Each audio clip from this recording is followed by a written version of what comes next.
President Trump set to consider invoking the Insurrection Act in Minnesota during a meeting at the White House today. This comes as protesters ignore calls from even Democratic leaders in the state to go home.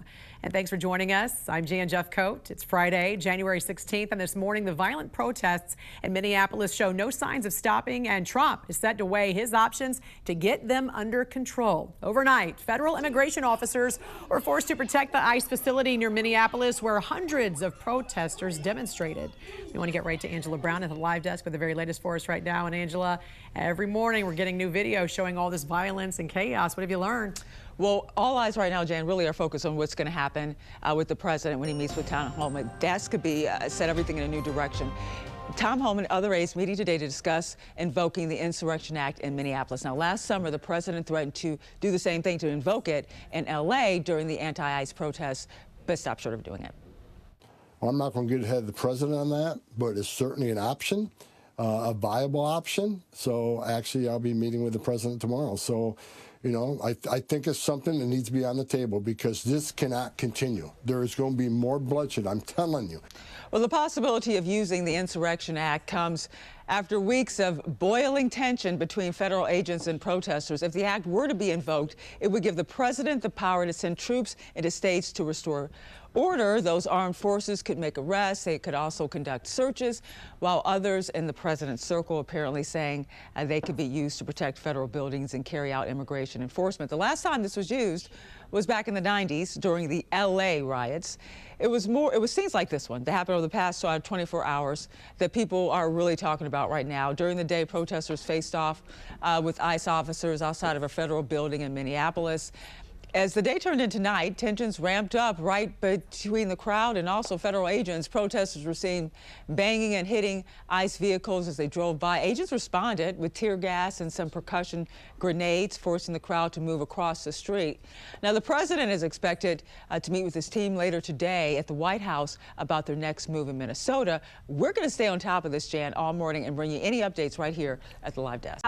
This is the National News Desk, America's News Now. Thank you for joining us tonight. I'm Didi Gatton, and we begin with President Trump's crime crackdown continuing tonight in Chicago and Portland as he debates using the Insurrection Act. We start tonight with team coverage. Our Victor Park is on the ground in Portland after Secretary Kristi Noem visited the ICE facility that's been the scene of several protests and arrests. Then the Fact Check team breaks down the federal and local battle over Portland's crime. But first, Ryan Smith at the live desk with the escalation that is currently happening, Ryan, in Chicago.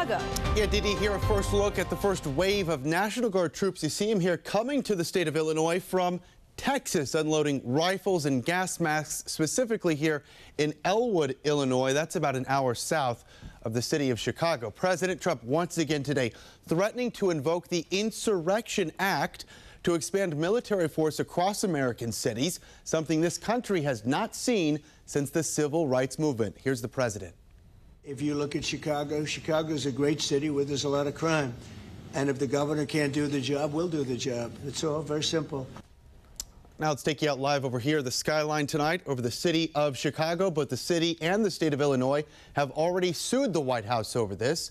A federal judge is giving the White House until the end of tomorrow to specifically explain why she should not block National Guard troop deployments to Illinois. Here's Chicago's mayor a few hours ago today. They won't have policing powers. We know that. They can't arrest. So whatever their order is, I believe this is what the judge is asking for. What will be the specific? Make the case first, and then what would be the specific assignments?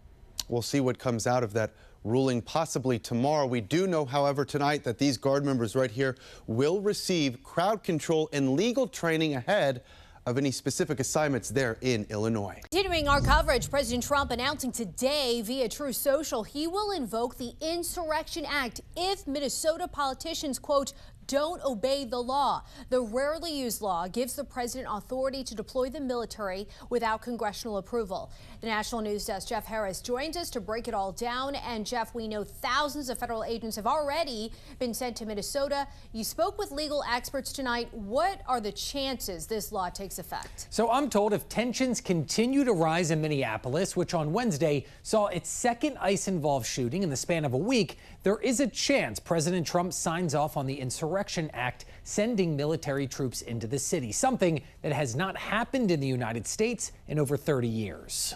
On Thursday, President Trump taking to Truth Social, delivering a blunt message to Minnesota. Obey the law and stop attacking federal agents, or he will invoke the Insurrection Act. He certainly has the constitutional authority to utilize that.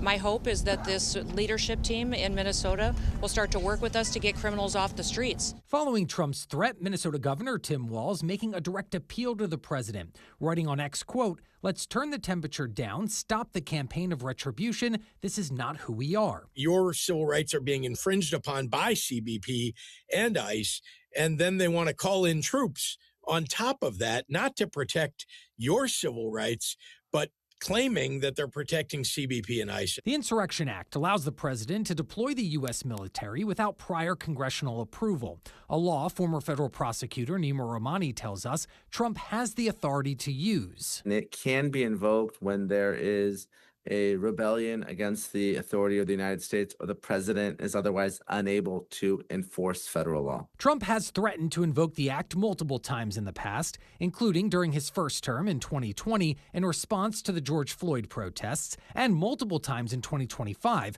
most recently in Chicago and Portland. Those protests also centered around ICE enforcement. If ICE and other federal agents are being attacked, this is something the president may actually do despite threatening it earlier. Now, the threat comes following two ICE-involved shootings in Minneapolis. The first, January 7th, when an ICE agent shot and killed 37-year-old Renee Good. No! Officials claiming she weaponized her vehicle and tried to run over the agent, but also as protests continue across the city. Footage capturing fireworks being launched at law enforcement.